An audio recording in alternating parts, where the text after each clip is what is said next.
Hello दोस्तों, fitness club में आप सभी का बहुत बहुत स्वागत है। दोस्तों, जैसा कि आप देख रहे हैं मेरे पास फिश ऑयल है। एक मेरे पास न्यू हब का फिश ऑयल है और एक ओमेगा 3 है। तो दोस्तों, मैंने एक वीडियो डाला था दोनों के ऊपर, न्यू हब फिश ऑयल का भी और ओमेगा फिश ऑयल का भी, जिसमें कि थर्माकोल जल जाता था। तो मैंने उसमें काफ़ी लोगों ने मेरे से उसके बारे में पूछा कि ये इसका रीज़न बताइए कि क्यों ये जल क्यों जाता है। तो दोस्तों, आज मैं वही वीडियो लेके आया हूँ कि इस वीडियो में हम बात करेंगे कि जो फिश ऑयल है उससे जो थर्माकोल है वो क्यों जल जाता है। तो इस वीडियो में हम बात करेंगे कि क्या जो जितने भी फिश ऑयल हैं वो सारे के सारे थर्माकोल को जला देते हैं। दूसरा, हम बात करेंगे कि जो फिश ऑयल है वो कितने प्रकार का होता है, कि इसका जो केमिकल कंपोनेंट होते हैं वो कितने प्रकार के होते हैं, और वही उसका एक मेन रीज़न होता है जिसकी वजह से जो फिश ऑयल है वो थर्माकोल को जला देता है। और इसके साथ ही जो फिश ऑयल जो जितने भी इसके टाइप के होते हैं उनमें क्या सिमिलैरिटी होती है, क्या समानता होती है और क्या डिफरेंस होता है, तो वो भी हम इसमें बात करेंगे ताकि आप एक बेटर आइडिया ले सकें कि जो फिश ऑयल है वो जो थर्माकोल है उसको क्यों जला देता है। उसके अलावा ये बात करेंगे कि जितने भी प्रकार के फिश ऑयल हैं उनमें से सबसे ज़्यादा जल्दी जो थर्माकोल को कौन सा जला देता है और कौन सा जो स्लो प्रोसेस में इसको बर्न करता है। उसके बाद हम ये बात करेंगे क्या फिश ऑयल लेना हमारे लिए सेफ़ है या नहीं सेफ़ है। और उसके बाद हम ये भी बात करेंगे कि हमें जो फिश ऑयल परचेज करते समय किन किन बातों का ध्यान रखना चाहिए। दोस्तों, एक छोटी सी बात और, आप हमारे चैनल को जरूर सब्सक्राइब कीजिए और बेल आइकन को भी प्रेस कीजिए ताकि और हमारे वीडियो को लाइक भी कीजिए, ताकि जब भी आप एक लाइक करते हैं तो हमें एक मोटिवेशन मिलती है और हम आपके लिए और भी ऐसी वीडियोज़ लेके आएँ। तो दोस्तों, हमारे चैनल को जरूर सब्सक्राइब कीजिए और बेल आइकन को भी प्रेस कीजिए। तो चलिए दोस्तों, वीडियो को शुरू करते हैं। तो दोस्तों, सबसे पहला जो प्रश्न है कि क्या सारे तरह के फिश ऑयल ही थर्माकोल को जला देते हैं, तो इसका सीधा सीधा आंसर है दोस्तों हाँ। जितने भी फिश ऑयल होते हैं या और भी कोई ऑयल होते हैं तो वो आप जो थर्माकोल को है वो जला ही देंगे। बट इसमें डिफरेंस ये आता है कि कुछ जो फिश ऑयल हैं वो बहुत जल्दी जला देते हैं, जैसे कि वो का जो फिश ऑयल था, इसका मैंने वीडियो भी बनाया था और इसका लिंक मैं आपको डिस्क्रिप्शन बॉक्स में ऊपर आई बॉक्स में दे दूंगा, वहां से देख सकते हैं। तो इसने जो थर्माकोल को काफ़ी जल्दी जला दिया था, बहुत जल्दी इसने मेल्ट कर दिया था थर्माकोल को। और जो न्यू हब का फिश ऑयल था, इसका भी मैंने एक वीडियो बनाया हुआ है जिसका मैं लिंक है वो आई बॉक्स में दे दूंगा और नीचे डिस्क्रिप्शन बॉक्स में भी दे दूंगा। तो इसने जो फिश ऑयल को बहुत ही कम टाइम में मतलब देर में जलाया था इसके मुकाबले, वो के मुकाबले। तो वो ने बहुत जल्दी जला दिया था और न्यू हब ने थोड़ा टाइम लिया था उसको जलाने के लिए। दोस्तों, अब बात आती है दूसरे सवाल की कि वो ने इसको जल्दी क्यों जला दिया था और न्यू हब ने इसको थोड़ा टाइम लेके क्यों जलाया था। और यही है कि जो फिश ऑयल के केमिकल कंपोनेंट होते हैं उसकी वजह से जो वो है उसने जल्दी जला दिया था, क्योंकि जो वो है वो इथाइल एस्टर का बना हुआ है जो केमिकल कंपोनेंट होता है, और जो न्यू हब है उसके अंदर ट्राइग्लिसराइड जो केमिकल है उससे बना हुआ है। दोस्तों, दो तरह के फिश ऑयल आते हैं। एक तो जो वो ओमेगा 3 है वो इथाइल एस्टर से बना हुआ है, एक इथाइल एस्टर होता है और एक ट्राइग्लिसराइड होता है जो कि न्यू हब के अंदर है। तो दोस्तों, दोनों के अंदर डिफरेंस ज़्यादा नहीं है, बट ये केमिकल कंपोनेंट हैं। तो दोस्तों, अब सवाल आता है कि अगर दोनों के अंदर जो मैंने अभी आपको केमिकल कंपोनेंट बताए, इथाइल एस्टर और ट्राइग्लिसराइड, तो दोनों के अंदर समानता क्या है और दोनों के अंदर डिफरेंस क्या है, कि हमें कौन सा लेना चाहिए और कौन सा ज़्यादा बेनिफिशियल है और कौन सा कम बेनिफिशियल है। तो दोस्तों, पहले हम इनसे समानता की बात करते हैं कि दोनों के अंदर क्या एक जैसी चीज़ें हैं। तो दोस्तों, दोनों के अंदर ही EPA और DHA होता है और वो भी सेम होता है, उसके अंदर कोई क्वालिटी का फ़र्क नहीं होता, दोनों के दोनों सेम होते हैं। और दोनों के दोनों ही जो इथाइल एस्टर और ट्राइग्लिसराइड है, दोनों के दोनों बॉडी के अंदर अच्छी तरह ऑब्जॉर्व हो जाते हैं और बॉडी उसको दोनों को ही अच्छी तरह से यूज़ करती है पूरे बेनिफिट उठाने के लिए। और तीसरा दोस्तों, दोनों के दोनों ही जो इथाइल एस्टर है और न्यू हब है, इसके दोनों के जो बेनिफिट हैं, हेल्थ बेनिफिट हैं, वो सेम होंगे, कोई डिफरेंस नहीं होगा कि आपने ये वाला फिश ऑयल लिया या ये वाला लिया, कि इथाइल एस्टर का लिया या फिर आपने ट्राइग्लिसराइड का लिया, तो दोनों के अंदर कोई डिफरेंस नहीं होगा, दोनों के बेनिफिट सेम होंगे।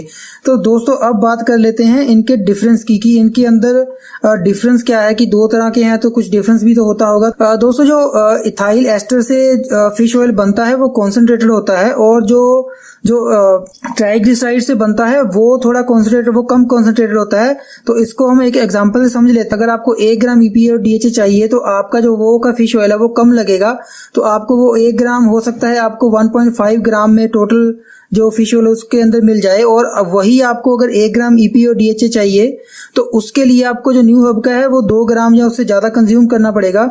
तो यही डिफरेंस है दोस्तों, ये कॉन्सेंट्रेटेड होता है और न्यू हब का कॉन्सेंट्रेटेड नहीं होता है।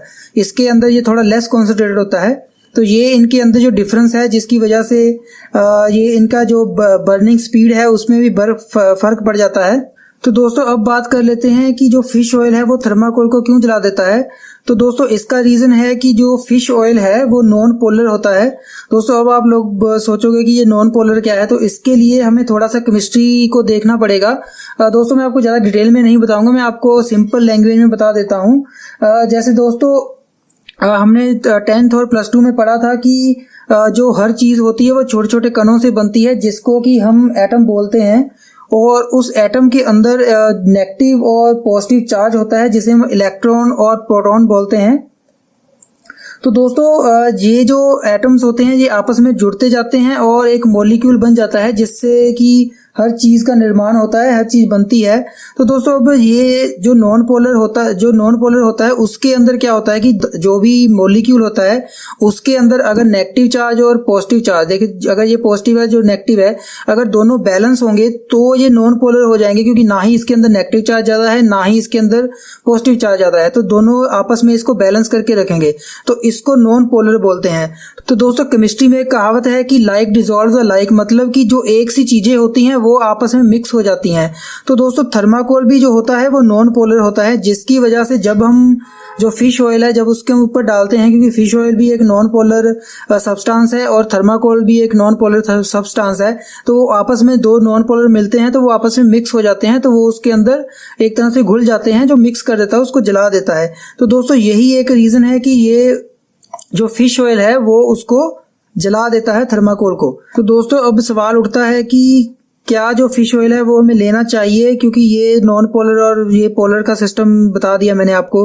तो दोस्तों इससे कोई फ़र्क नहीं पड़ता है, दोनों के दोनों हमारे लिए सेफ़ हैं, चाहे वो इथाइल एस्टर का बना हो चाहे वो ट्राइग्लिसराइड का बना हो, वो हमारी बॉडी के लिए सेफ़ है।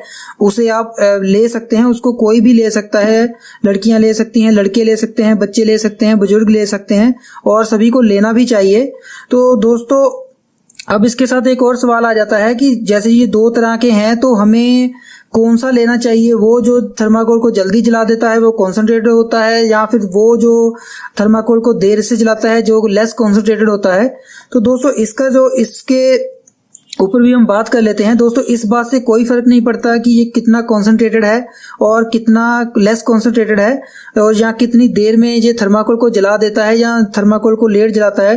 दोस्तों इसको लेने के लिए मैं आपको कुछ टिप्स दे देता हूं कि जब भी आप फिश ऑयल लेना जाओ तो आप उन कुछ बातों का ध्यान रखो ताकि आप एक बेटर चॉइस ले सको और अपनी जो पैसे हैं उनको बचा सको।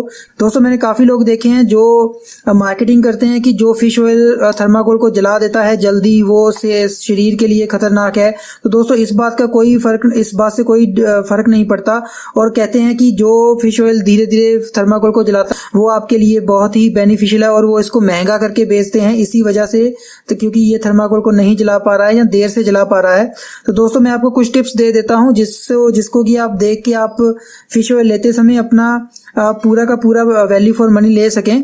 दोस्तों फिश ऑयल चूज करते समय आपको सबसे पहले ये देखना है कि जो फिश ऑयल है वो कौन सी फिश से बना हुआ है। दोस्तों जितना भी जो फिश ऑयल है अगर वो डीप सी फिश से बना हुआ है तो वो आपके लिए बहुत ही बेनिफिशियल होगा, क्योंकि आप सभी को पता है कि मरकरी हमारे लिए हानिकारक होती है बॉडी के लिए, और जो डीप सी फिश होती हैं उनके अंदर जो मरकरी का लेवल होता है वो बहुत ही कम होता है। तो ऑलवेज यही प्रेफर कीजिएगा कि जो फिश ऑयल आप लें वो डीप सी फिश ऑयल से बना हुआ होना चाहिए। तो एक जो डीप सी फिश ऑयल की जो प्रजाति है उसका नाम जो सार्डियन है, सार्डियन का आप ले सकते हो। जैसे ये सार्डियन फिश से बना हुआ है, ये लेस कॉन्सेंट्रेटेड है, जो इसके अंदर ट्राइग्लिसराइड है। तो दूसरी जो फिश डीप फिश होती है वो साल्मन होती है, वो हाई कॉन्सेंट्रेटेड होती है, जैसे ये वो का है। तो इसके अंदर आपको जो हाई कॉन्सेंट्रेटेड मिल जाएगा, बट दोनों फिश ही डीप सी फिश ऑयल, तो इनके अंदर मरकरी की जो लेवल है वो बहुत ही कम होता है। दोस्तों दूसरी बात आपको ये ध्यान में रखनी है कि जो आपको एक पिल होगी इसकी, वो आपको कितना जो EPA और DHA प्रोवाइड करेगी। तो जितनी इसकी क्वांटिटी ज़्यादा हो पर पिल के अंदर वो ज़्यादा बेनिफिशियल है, क्योंकि आप कोई भी नहीं चाहता कि वो सारा दिन फिश ऑयल का अगर उसमें कम हो तो वो 2 या 3 टैबलेट खाए, या सारा दिन फिश ऑयल की पिल कंज्यूम करता रहे अपनी डेली डोज के लिए। आप हमेशा ये देखने की कोशिश करें जितना ज़्यादा हाई इसके अंदर एक पिल के अंदर आपको जो EPA और DHA प्रोवाइड होता है वो होना चाहिए। कम से कम 1 जो ग्राम का आपको एक पिल के साथ होना चाहिए, तो आपके लिए बेनिफिशियल रहेगा, तो वो आप चूज कीजिएगा। तीसरी बात दोस्तों आपको ये देखने की होती है कि जो फिश ऑयल है उसके अंदर EPA और DHA की आपस में रेशो क्या है। दोस्तों जो बेस्ट रेशो मानी जाती है वो EPA और DHA की 3:1 मानी जाती है। कि अगर उसके अंदर एग्जाम्पल के तौर पे बता दूं कि अगर उसके अंदर EPA 3 ग्राम है तो जो DHA है वो उसके अंदर 2 ग्राम होना चाहिए। तो दोस्तों आपको 3 या 2 ग्राम की कोई पिल नहीं मिलेगी, ये आपको मिलीग्राम में ही मिलेगी। बट मैंने आपको समझाने के लिए बताया है कि अगर आप ये मान के चलो कि अगर जैसे ये है तो इसके अंदर जो न्यू हब का है इसके अंदर जो 900 मिलीग्राम है वो EPA है, और जो DHA इसके अंदर 600 मिलीग्राम है। तो ये जो रेशो बन जाती है 3:2 ही बन जाती है। और सिमिलरली इसके अंदर भी ऐसा ही है, इसके अंदर भी जो रेशो है वो 3:2 ही है।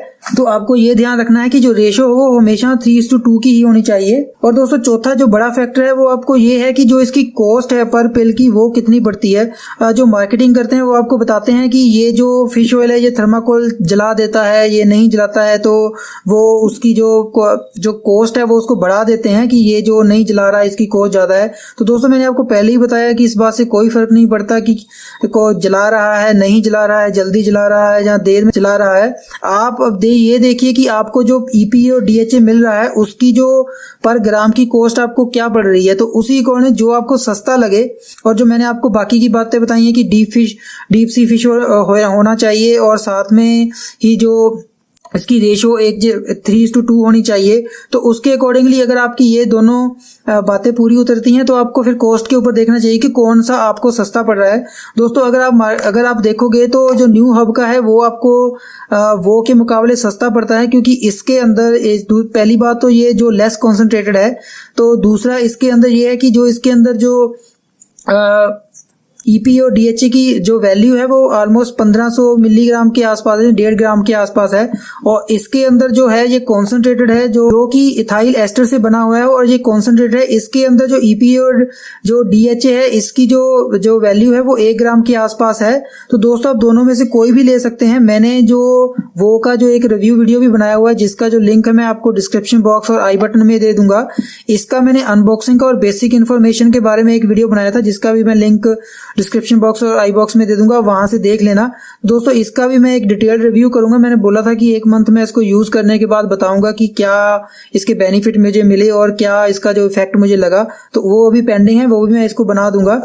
तो दोस्तों ये एक छोटा सा वीडियो था जिसमें मैंने आपको बताया कि ये जो थर्माकोल को क्यों जला देता है। तो दोस्तों आशा है कि आपको वीडियो पसंद आएगा। आप हमारे चैनल को जरूर सब्सक्राइब करें और बेल आइकन को भी प्रेस करें अगर आपको ये वीडियो अच्छा लगा हो, ताकि आपको और भी यूजफुल वीडियो मिलते रहें। तो चलिए दोस्तों मिलते हैं फिर।